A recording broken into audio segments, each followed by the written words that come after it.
Yung imperfection natin, yan ang pinakaminahal ng Panginoong Hesukristo sa atin. Shocking po ba yun? Uulitin ko po, yung imperfection natin, yung araw-araw nagkakamali tayo, yung araw-araw bumabagsak tayo, yan ang pinakaminahal ng Panginoong Hesukristo sa atin. Does it mean na pinopromote ba natin ang sin ng kasalanan? Or mas worse, mas gusto ba ni Jesus yung kasalanan? Hindi po, syempre. Jesus is perfect. Pero dahil doon sa mga kasalanan natin, lalong bumuhos or lalong nag-abound ang biyaya niya. Kaya not until you understand full grace or yung purong biyaya ng Panginoon, hindi mo magra-grasp ito. Kasi ano ba ang nangyari nung nasa krus ang Panginoon Hesukristo? Ang nangyari po doon ay tinanggal niya yung sin nature natin. Pag sinabi pong sin nature natin, ito po yung ikapapahamak natin sa impyerno. Ito po yung nature na namana natin sa impyerno. Or should I say sa ating unang mga magulang. Yan, eventually magdadala sa impyerno sa tao kung hindi yan napalitan. At ang sin nature matatanggal lang po kung ang tao ay maniniwala na si Jesus ay namatay sa cross para sa kanila. Does it mean na pag natanggal yung sin nature mo, hindi ka na nagkakasala? Ay, hindi po. Meron po tayong mga kasalanan. Meron po tayong mga kasalanan na nagagawa. Pero I believe pag Kristiyano ka, hindi mo intentional na gawin ang mga kasalanan na yun.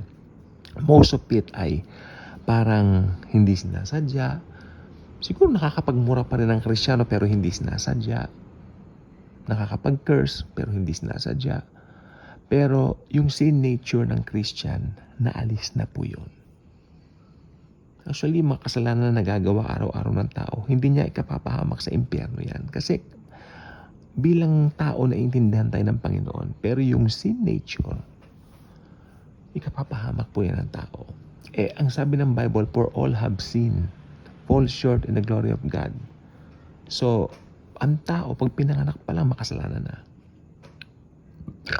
Parang unfair kung unfair, yes, dahil wala ka namang kamalay-malay, makasalanan ka na pala, binabalutan ka pala ng lampin ng nanay mo, makasalanan ka na. Sorry for that. Pero ang katotohanan yan, may provision na ang Panginoon. Genesis chapter 3 pa lang nandun na yung provision. Ang Panginoong Hesukristo mismo yon na bababa siya rito, magiging tao siya, mamamatay sa krus para bayaran ang ating mga kasalanan. Amen? Pag sinabi mong mga kasalanan, lahat na ng kasalanan yon, it means sa isang tao, pag naniwala dun sa ginawa niya sa krus, na namatay siya sa krus, after 3 days na buhay siya magmuli, pag naniwala ang tao doon, matatanggal ang sin nature niya. Yung sin nature ang pinag-uusapan dito, hindi po yung mga kasalanan na nagagawa. Kasi given po sa tao yan, nagkakasala araw-araw. Hindi pa po tayo sa laman eh. Pero yung sin nature, yan ang mabigat na usapin. At sabi ko po, yung mga hindi makakagrasp ng revelation nito, malamang hindi pa nila naman full grace. Hindi sila nagtuturo ng full grace. Nagtuturo sila law plus grace equals mixture. Ayaw ni Jesus ng mixture. Sabi ni Jesus, yung bagong alak, huwag mo ilalagay sa lumang sisidlan. Sapagkat puputok yung lumang sisidlan at pati yung alak na nilagay mong bago, masasayang lang. Dahil matatapon, di ba?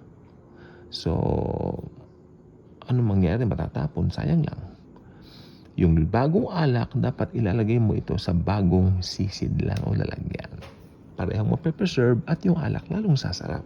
Kaya ang buhay sa grace, mas masarap. Full grace preaching, masarap. Masarap yung alam mo nagkakamali ka, mahal ka pa rin ni Lord. Alam mo nagkakamali ka, still, Jesus loves you very much. Pero ang kondisyon, Not until nasa grace ka. Kaya kung hindi ka pa subscriber sa channel na ito, I invite you to do so. Click the notification bell. Share this video. Share Jesus and His love. Again, ang tinanggal ni Jesus sa atin yung sin nature natin. Yang sin nature, yan ang ikapapahamak ng tao. Meron pong kasabihan dati, nagkakasala ang tao dahil makasalanan siya.